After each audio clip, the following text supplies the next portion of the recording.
Hi, this is Kenneth Kolb, and this is The Right View, the politically incorrect common sense podcast.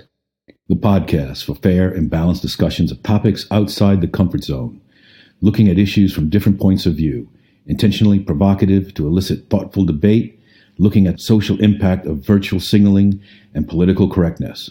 Why only reinforce your established opinions? Get outside the echo chamber. Facts matter, information is knowledge, and knowledge is power. The Right View podcast.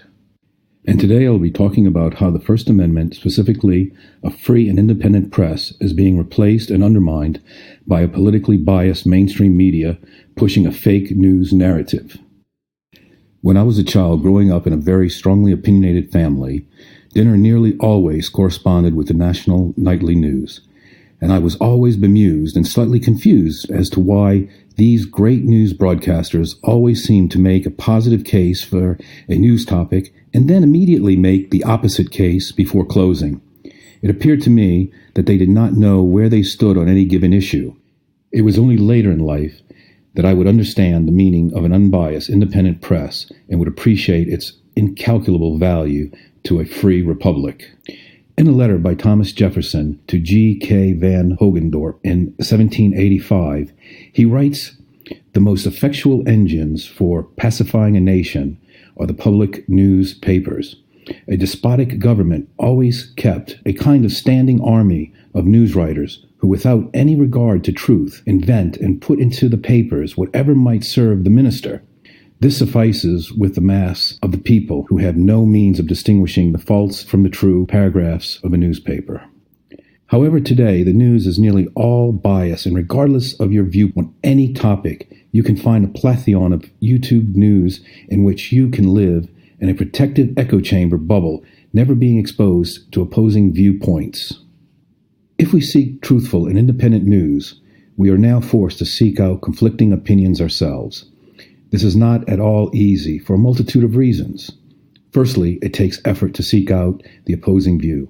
Secondly, it's grating on our ears to listen to the opposing view that is disagreeable to us on an emotional level. And lastly, admitting to watching the opposing news sites, or worse, quoting specific points that to you seem sensible, is punishable by social excommunication. This is creating deeply entrenched political and social positions that are dividing friends, families, and a nation. The entire purpose of the First Amendment is to have a free and independent press, to allow we the people to have full disclosure of what our government is doing. The government answers to the people, and a free press is a watchdog to ensure that it happens. However, it would seem that the press is not independent, and if that is the case, they should not be afforded protection under the First Amendment, because with every privilege comes a responsibility.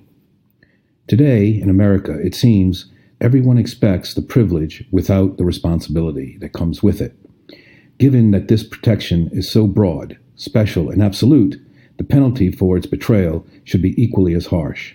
When front-page headlines that are proven to be untrue should be retracted on the front page and not buried in an obscure paragraph at the bottom of page 48.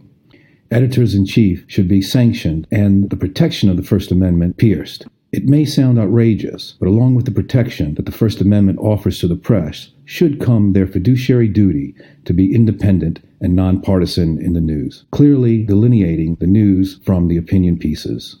When, for example, as has happened, a mainstream prominent reporter says it is his duty to stop Trump, he stops being representative of a free, impartial, independent press and loses his right to the protection offered to the press by the First Amendment.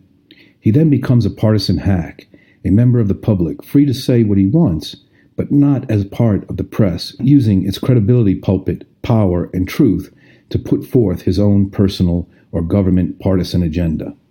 This is what they do in countries without a free press. It's called government propaganda.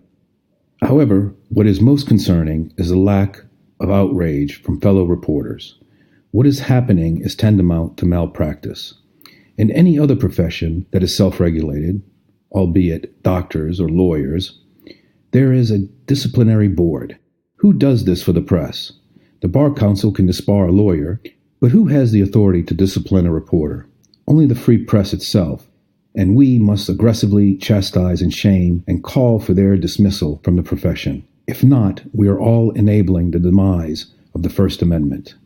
Any decline or fall of America will not be through a major catastrophic failure of our system of government, an invasion from a foreign power, or by way of a revolution, but instead through a small, continuous chipping away of our integrity, our standards, and the truth by a media that is not free from governmental propaganda and is unbiased. Control what the perception of the reality is, and he controls your reality.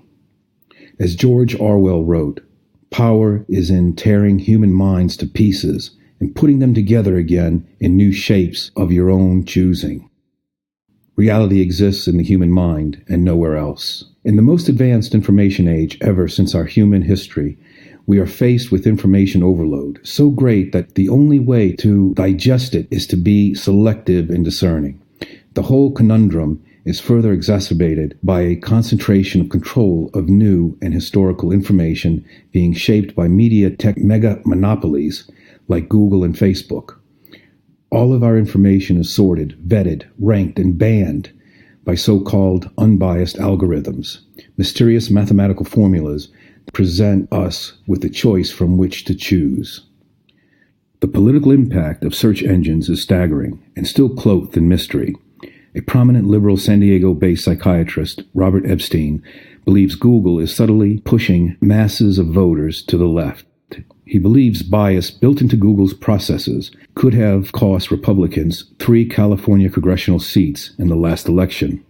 Based on his detailed scientific study on how voters respond to tens of thousands of search results, using a model he has developed to gauge the subliminal effect of what he sees as title search results, Epstein projected 35,000 voters who were on the fence were persuaded to vote for a Democrat entirely because of the sources Google fed them.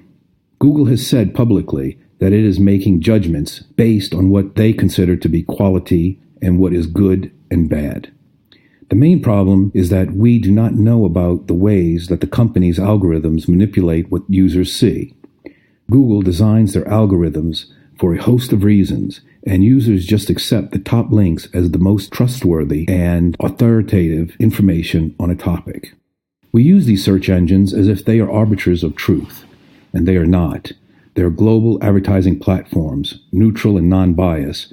For that reason, Congress has made them exempt from any libel, from slander, since they are not a publisher with editorial content, which they control. However, if they are editing content and controlling the viewing of the content via their algorithms, then they are functioning as a publisher and should be subject to the same laws as the print press. If not, it's time to break up big tech companies. Big Brother is not only watching us, but is controlling what we see. It's an illusion of free choice, and one that, as Orwell wrote, who controls the past controls the future. Who controls the present controls the past. Whoever so controls the perception of your reality controls your reality and your opinions, your choices and decisions. That is why we must not become lazy and complacent and must continuously fight and demand a free and independent press, and not settle for just a mere illusion of one. But to quote another revolutionary, Nelson Mandela, the press must enjoy the protection of the Constitution so that it can protect our rights as citizens. But to be effective, the press must be a free, true, and just voice. And that is the right view. If you like what you hear in this podcast, please click subscribe below and recommend it to a friend. Support the First Amendment and help promote thoughtful debate and balanced discussion. Click on the Patreon icon and become a part of the politically incorrect, common sense discussion.